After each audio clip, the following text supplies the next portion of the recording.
Well, hello. You have joined me for a response and conversation video to last Sunday's gospel lesson. Last Sunday was the 15th Sunday after Pentecost, and our lesson was the parable of the unforgiving slave from Matthew, the 18th chapter.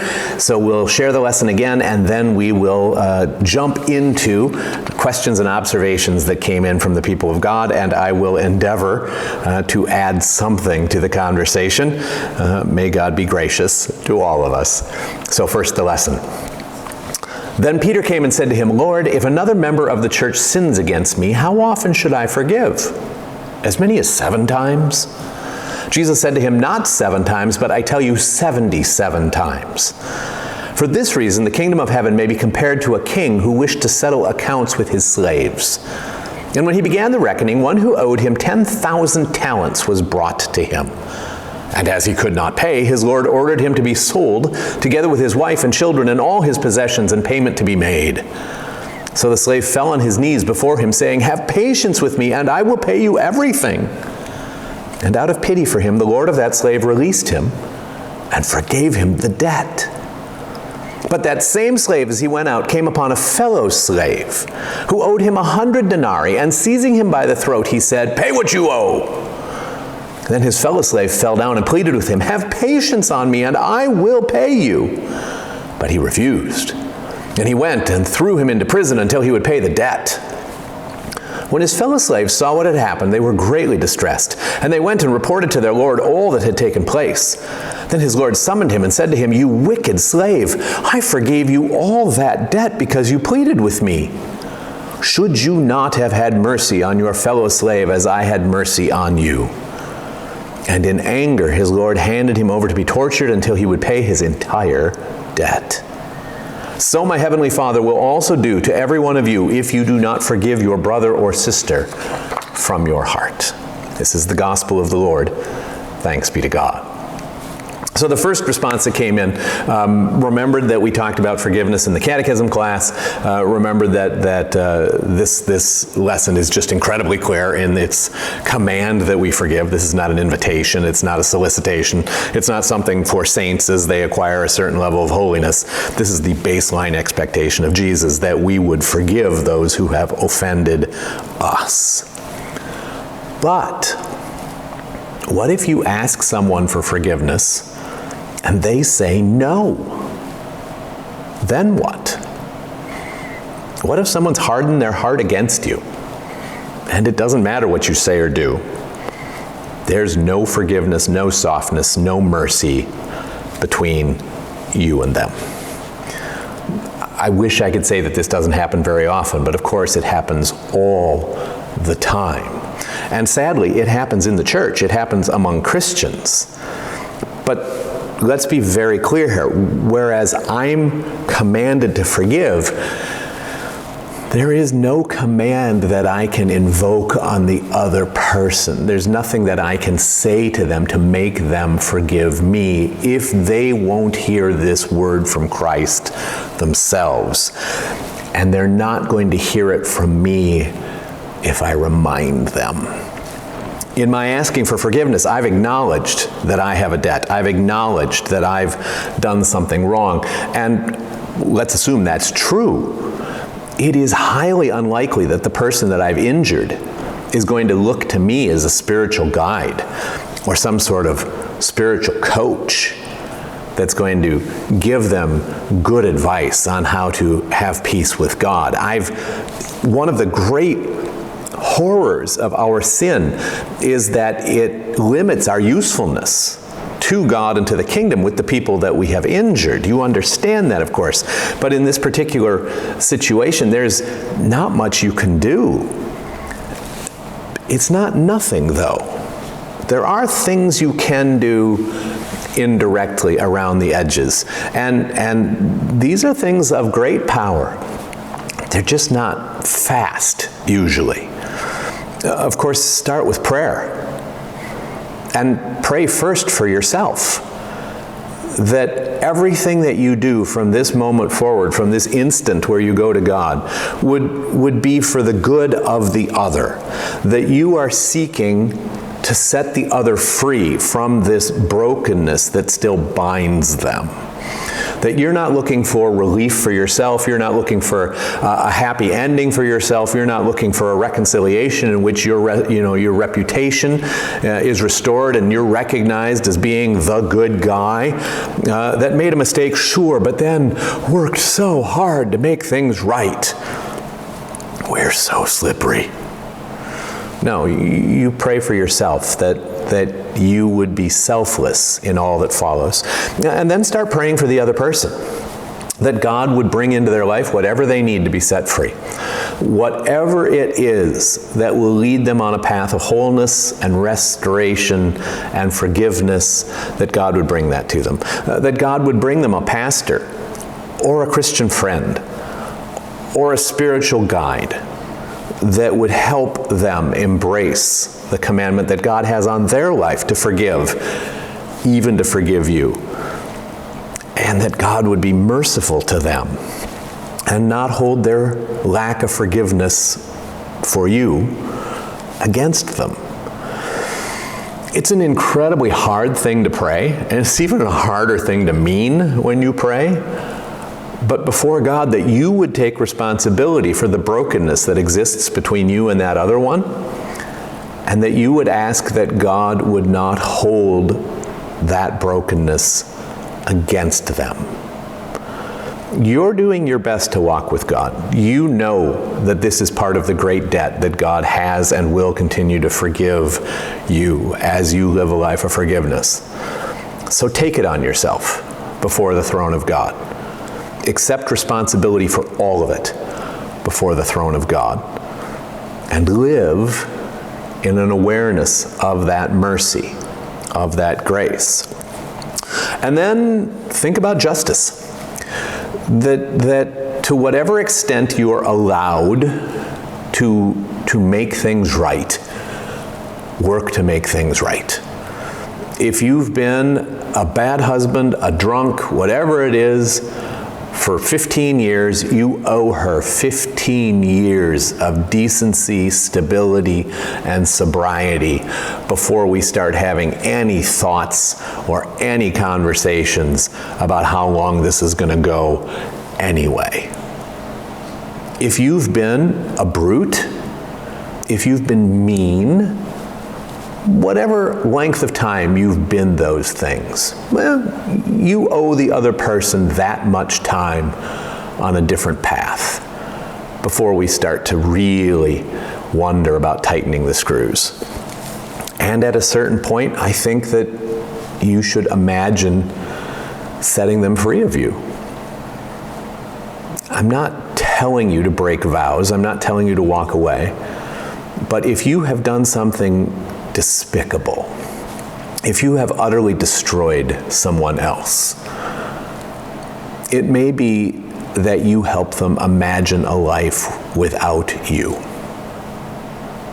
as a way of setting them free, not as a way of you escaping from your vows or the consequences, but as a way of setting them free. And that you're going to need a whole lot of counsel from Christian friends, from your pastor, from your spiritual guide, from accountability partners. But at least that's on the table. Sometimes we break things so desperately that we have to free the other person so that they can live again. Just some thoughts. Someone else, one of the saints of the congregation, wrote in just to say that for her, this story reminds her of the unbelievable grace of God. And as saints are wont to do, she was stitching together the stories from other parts of the Word, and in particular to Hebrews chapter 10, verse 17, where God says, "I will remember their sins and their lawless deeds no more." That in this parable of the slave that's forgiven the monstrous debt, an awareness that when God forgives us, God forgets. We're commanded to live in forgiveness as well, or the debt's reinstated. But you have this thing in your hands where you can be at peace with God, and in which God doesn't remember. God chooses to forget the things that you've done. That you can live before God with your head up, with a peaceful spirit, working to join Jesus in the work of restoration of all things, knowing that God doesn't have a secret clipboard or a secret chart someplace, waiting for you to mess up again. It's a wondrous thing. The other thing that this person wrote in is that sometimes a new Christian or someone who is newly committed to being obedient might wonder about this command of Jesus to forgive, and might worry that if I do forgive the people who've offended me, I'm going to regret it. That I don't want to let this go. I want to hold on to this. Again, we're not asking you to forgive and forget like God does. You forgive and you remember, and one of the first things you remember is that you've forgiven, right? But people worry, will I be mad that I forgave? Will I feel like a sucker, like an idiot, that I forgave this person when I had a certain amount of leverage over them? That's not an unusual question for a new Christian. And again, forgiveness is never pretending that you weren't hurt. You don't have to do that. You don't have to pretend that wrong things were right? You don't have to make up some big construct where this was all part of something good all along, right? You don't have to do any of that. It's simply setting yourself free. It's simply turning things over to God so you don't have to carry around all that pain anymore. And this older saint wants you to know, young Christian, that there is great peace in it. That this is not something you will regret. That this obedience is a gift of God for you, and you should embrace it as such. All right. The last response is going to take us a while, both to read and to go through together, but I hope it's time well spent. So one of our sisters writes in, "It's really important to me to forgive others as God commands it. Also, I certainly don't want to have my sins that have been forgiven returned to me. Amen. One question, what about when you don't realize that something from the past is still affecting you? Many, many years ago, I was treated unfairly by someone. By today's standards, it would probably be called being bullied. But I was raised at a time when people were taught to be able to take a joke. And that covered pretty much every type of comment that was said to or about another person. I did address it at the time, but didn't respond in kind. It was very hurtful and wounding. I thought I'd put it behind me. I hadn't even thought about the person in years, and then a while back, something triggered the memories. It was like it happened yesterday. I realized that I had just moved on from it, or so I thought, but obviously I need to forgive the person. However, when I try to do that, all the hurt and wounding that took place come rushing back. It causes me to wonder how much it affected my life, my decisions, my personal growth over the years. Also, I don't know how to truly forgive the person. I know that I have no desire to ever see them again. I do want to resolve the issue, though. It makes me wonder, too, how many times I have dealt with other hurts in the same way, not really resolving them, but just pushing them away. Any suggestions you have would be appreciated. Okay, so I don't know the exact nature of this wrong, and if it is a monstrous injury, there would be other things that I'd have to say, but presumably it's more of ordinary human wickedness that was wrought on you and not something shattering. If I get that wrong, please forgive me. I'm going to answer a more general question, and if there's more for us to talk about, I am always at your service. I think that this is common, what's expressed here with such clarity and with such openness, that pain comes in waves, and sometimes it takes a long time for us to see the full damage of something that we have done or something that has been done to us. So let's talk about this, that something happened to you a long time ago, and that there are still waves of awareness about it. You're aware that you haven't really forgiven. You don't want to stir it all up again, but you wonder how much power it still has in your life. All right, that's our summation. I would start by giving yourself permission to remember without any correcting or mitigating voices in your head, right? You talk and remember rightly, I was raised too under the, you got to learn to take a joke, right? You got to learn to laugh it off, right? So without any of those corrections from parents or grandparents or teachers that did the best they could and taught the best they could, just remember this thing and trying to get clarity. That's your goal. What happened? What was said? How was it said? Where was it said? What were you wearing? What was the weather? What were the circumstances? Just try to get it clear in your head without any of the judgments or instructions that are part of the fabric of your thought life. Remember, memory has its failings. Memory has its limitations. I remember things that happened 20 years ago, and the people who were there with me think I am utterly mad because their memories are very different than my memories. So you're not preparing for testimony, you're not preparing for any sort of confrontation with this person. You're trying to get clear in your head what happened as you remember it. And the way you remember it may or may not be what happened. Let's give the other person that much grace. But the way you remember it is affecting you today. And so that's where we start. We're having a conversation with ourselves and then ultimately with God. And so the way we remember it is where we start, right? Spend a little time trying to trace the effects of this injury in your life. Just sketch it. Don't spend a ton of time on this.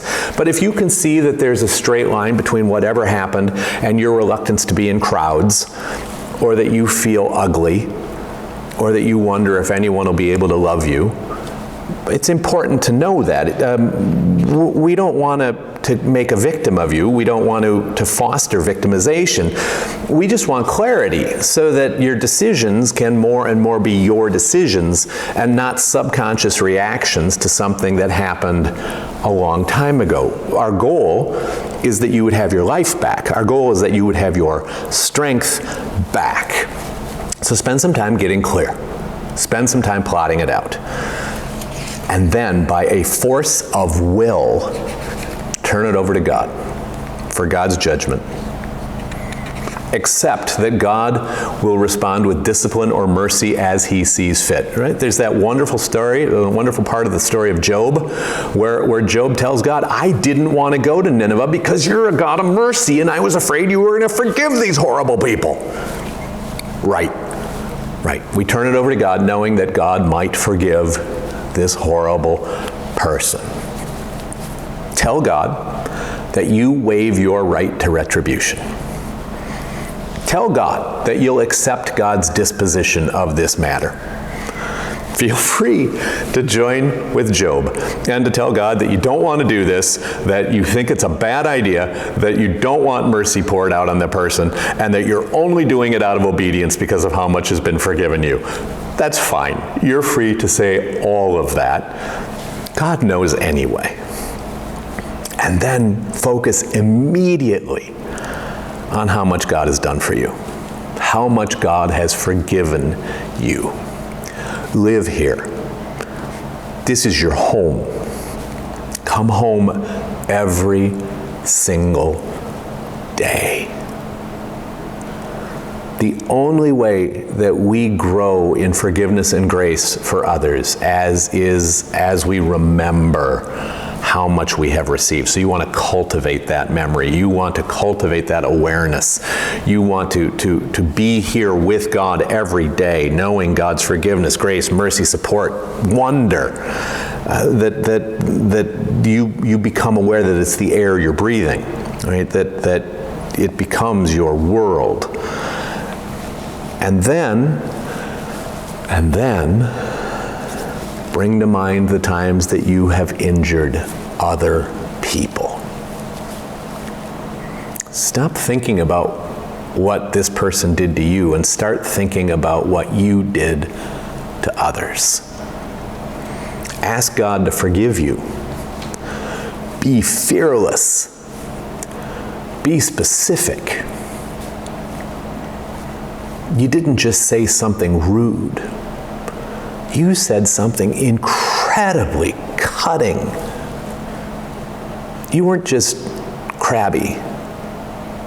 You were mean. Use the right words, not its second cousin. Get clear about your debt with others.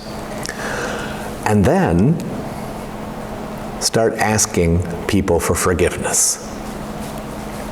Unless bringing it back up would cause that person damage. And you don't have to think really hard or be terribly creative to think of situations in which bringing something up from the past could really hurt someone or unsettle their life now. So where it's possible for you to ask for forgiveness without injuring the person again, you do so. And then pick a penance. This thing you did, it was bad. It wasn't sort of bad. It wasn't kind of bad. It wasn't, well, yeah, not ideal. It was bad. It was an assault on a child of God. So set a penance. A real penance. Not that you're going to say the Lord's Prayer 4 times. Not that you're going to sing a hymn before bed. You could be doing that anyway. Maybe you should be doing that anyway. Set a penance. Set a penalty for yourself. This is not so that you can earn the forgiveness that God's given you. You can never earn the forgiveness that God's given you. This is to demonstrate your gratitude and to join Christ in his work of restoration.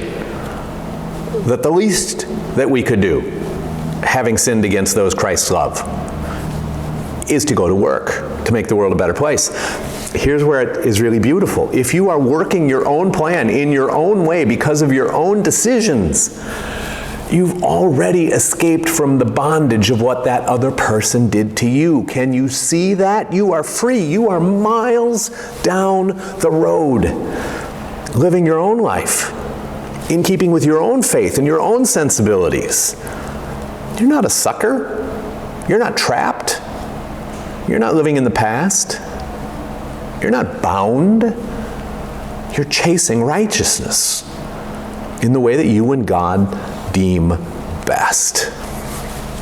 So don't go back to the memory of what was done to you, right? Let it go. Leave it in God's hands. And when you do go back, because you will, remember that you've turned it all over to God. And get out of there. Back on your path. Back into God's light. And then,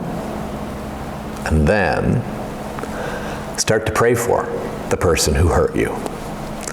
And cultivate care and concern for the person who was your enemy. You're doing this in the safety of your living room, in the safety of your bedroom, in the safety of your car.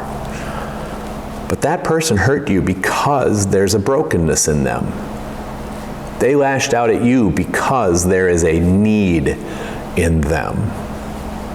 There's a despair in them. There's a darkness in them.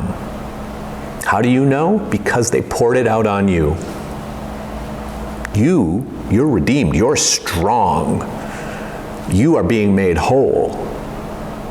Care for the one that you know is broken. One of the great honors of my life, of course, is that I get to be with people near the end of their lives. And depending on how conversant they are, often people are bombed into deep sedation and they move from sleep to death. But sometimes people are quite alert and quite awake. And sometimes people want to talk about ultimate things. And I ask people, as they're approaching death, as I have opportunity, is there anyone that you need to forgive? And we have the conversation that we've just had. I also ask them, is there anyone that you need to ask for forgiveness? And sometimes there is. Sometimes people have been remembering for years and years and years something wicked they did. They can't believe that they did that thing. They can't believe they said that thing. And their whole life they have wondered how they could make it right. And as death approaches, they are really afraid of dying with that sort of mark on their soul. It might be the person who injured you is in agony about it.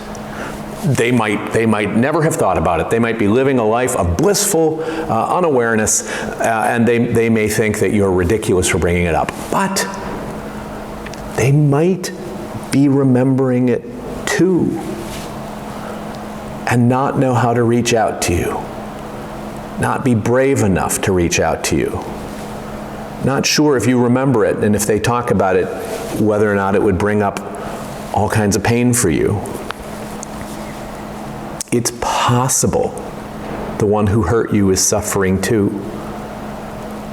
And it's possible that you have in your hands the power to set them free. We're just thinking, right? We're not doing anything yet. If you decide you should do something, I want you to think through whether it's safe for you to do it. There are some cases in which it would be profoundly unsafe.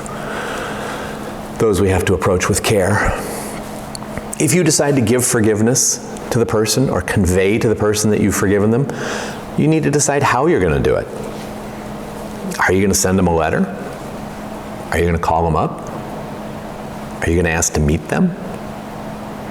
These are all choices that you have. And remember, you're not doing this for you. That is so far in the past. That is so far behind you. You're expecting nothing here. You don't need anything here. You've been working a redemptive plan in the light of Jesus for weeks, months, years. This person doesn't hold you anymore. You're not bound anymore. You're free. You're imagining what you could do for them. You're hoping to set someone free if they're still bound. And then maybe you find a way to do exactly that. Look how strong you are. You're no victim. You're standing next to Christ and in full view of the angels, letting the light of Christ push away darkness out of your life and out of the life of the one who wronged you. I hope that helps. It's the work of a long, long time.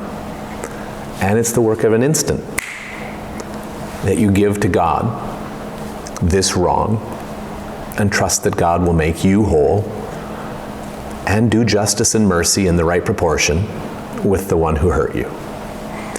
May God bless, protect, and keep us all. May God make us a forgiving and graceful people.